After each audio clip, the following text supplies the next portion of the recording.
آج کے ویڈیو کا عنوان ہے قربانی کا جانور کیسا ہو۔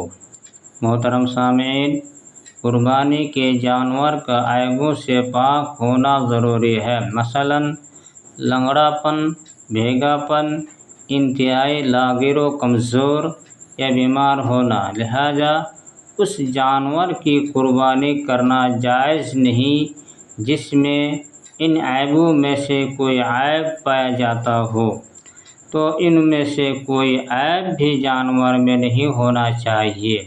اسی طرح نہ کان کٹا ہو اور نہ ہی سینگ ٹوٹا ہو، تاہم جانور کا خصی ہونا عیب نہیں ہے۔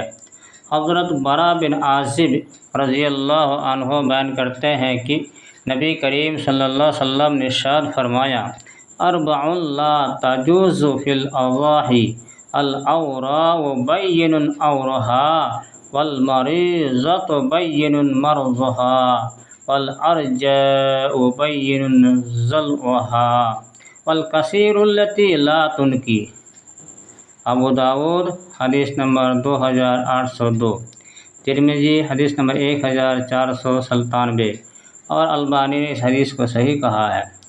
قربانیوں میں 4 قسم کے جانور جائز نہیں: وہ جانور جو بھینگا ہو اور اس کا بھینگا پن بالکل واضح ہو، وہ جانور جو مریض ہو اور اس کی بیماری بالکل عیاں ہو، وہ جانور جو لنگڑا ہو اور اس کا لنگڑا پن بالکل نمایاں ہو، اور وہ جانور انتہائی کمزور و لاغر جانور جس کی ہڈیوں میں گوشت گدا نہ ہو۔ قربانی کا جانور موٹا تازہ ہونے کے ساتھ ساتھ 2 دانتہ ہونا ضروری ہے۔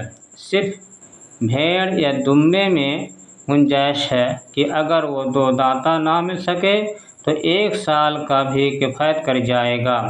حضرت جابر رضی اللہ عنہ بیان کرتے ہیں کہ رسول اکرم صلی اللہ علیہ وسلم نے ارشاد فرمایا: لا تذبحوا الا مسنۃ الا ان یعصر علیکم فتذبحوا جزعۃ من الضأن۔